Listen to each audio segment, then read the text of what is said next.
Dear students, dear viewers, you are once again welcome to this lecture. We are continuing to look at the scholarly rating, and in the previous lecture, we introduced ourselves to predatory journals, or what we call fake or deceptive journals. So we looked at what they are and how we can avoid them. How, as a researcher, you can be able to make a distinction between a fake journal and a genuine journal. Because that one is very, very important for you to, as an author, to be able to make that distinction. Otherwise, you risk wasting your energies and wasting your efforts publishing with fake journals or fake publishers. So in this lecture, we are going to continue with the same, but this time we are going to look at why you as an author, you should avoid predatory journals. Why should you avoid predatory journals? Of course, we know that if you are working, for example, with an academic institution, the pressure to publish is immense. Because for you to be able to move from one academic level, one academic position to another, you will need, one of the things you need is are publications. And therefore sometimes as academics, we find ourselves with a lot of pressure to publish. Because we have that pressure, so sometimes we don't scrutinize, we don't try to find out what are genuine journals and what are fake journals. So why should we avoid them? One is that you should avoid them because you might get, first of all, charged an exorbitant rate for publishing your paper. You will pay highly, but you produce very low quality work. Because when you submit your article as an author, your manuscript as an author, then your manuscript is subjected to peer review. And with the peer review, you are assisted to improve the quality of your work. But with these predatory journals, you really risk paying a high amount of article processing fees when you are not going to get any help to improve your manuscript. So that is why you should avoid them. And of course, if you submitted your work to a genuine journal, then it will be taken through all the normal processes of peer review.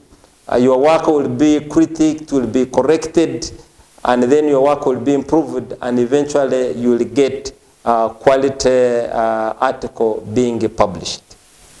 Then two, you might first be notified after acceptance of your paper that you have to pay a fee.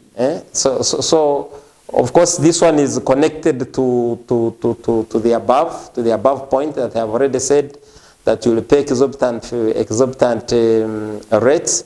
So these guys, for them, their main aim is to get money from you, get money from an author. So that is why you should really try to avoid them. Then three is that your paper eventually will no longer be accessible if the publisher doesn't have long-term storage policy. So because these fake journals, these fake publishers, they really don't have the long-term storage policy. So you'll find that your article will appear online maybe for 1 month or 2 months, and then when you come to check again, maybe in the 3rd month or the 4th month, you'll find that your work is nowhere online. It has already disappeared. Because these people don't have really readily available servers and a storage policy that can keep your work online for eternity. So you find that you have made a publication, but after some time you can't see. You are nowhere, you are not visible online. Then also, why, as an author, you should avoid predatory journals is to safeguard your credibility. So your credibility as a younger scholar can be damaged by publishing in these fake, in these deceptive journals. In as much as there is that pressure for you to publish, you would rather take time but identify an authentic journal, so that when you publish with it, then your work, first of all, will not be put in question. So you have, as an academic, you have to safeguard your credibility. If you are working with an institution and all your works, all your papers, all your publications are published with fake journals, first of all, you will not even meet your mission, because you always wanted to publish so that you can move from one level to another. But if the institution gets to know that your work is fake because you have published with a fake institution, then your credibility is ruined.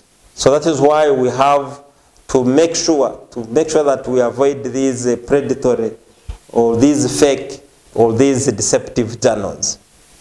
Then also, fake peer review undermines the scientific conversation. When articles like these are published without peer review, it can allow misinformation to enter the broader research community. We are talking of misinformation because there is nobody who will critique your work, who will give that second look in regard to your work. And therefore, your work can eventually, come out with misinformation. Your work can eventually be published when really it is communicating or giving out wrong information.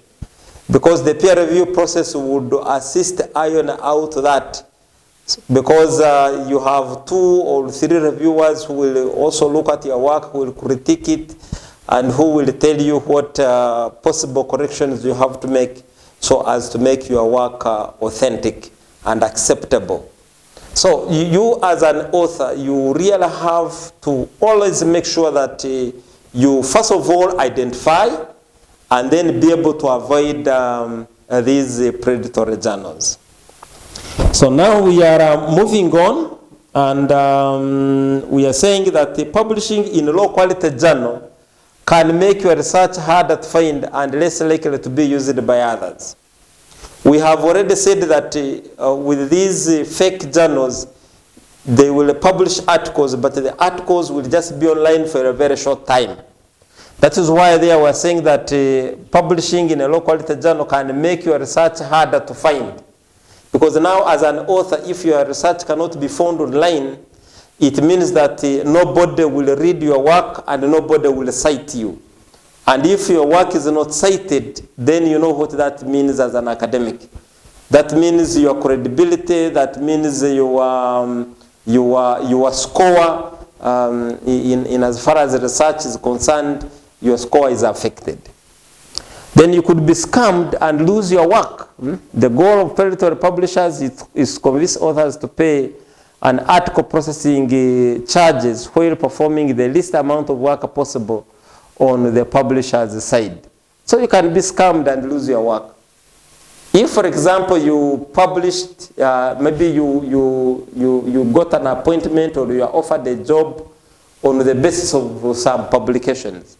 So should it be found out later on that you were taken on the basis of false publications, then you can even eventually lose your work. So that is why, as authors, whether you are a senior author or whether you are a novice author, you should always try as much as possible to avoid these predatory journals. Now we cross on to another aspect, which we call the peer review process. Now, the peer review means that it is an evaluation of the scientific or academic work conducted by experts of a particular field. So just as you hear that word peer, it means that peer in the normal sense, in the literal interpretation of the word, it would mean people of the same age, people of the same standing, people of the same qualification. So that's what it would mean by peer. So, but now in the research perspective, when we talk of the peer review, it means that your work is given to people who have similar qualifications with you, so that they can read it, they can critique it, so that they can improve its quality. Now, peer review is an established and recognized process in academia. It provides various fields of study with systems of measurement, expectations, and guidance to ensure published work is consistent with the predetermined academic standards. So the peer review process is very, very important. And why it is important, and why it is always encouraged, because it will help improve the quality of your work before it is eventually published.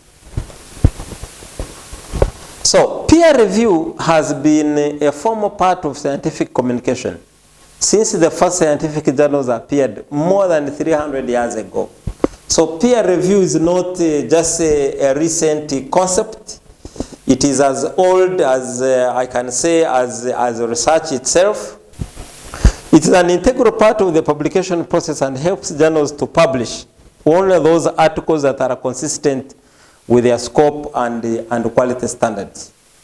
So in the previous lectures, we were talking about identification of a journal where you can submit your work for publication.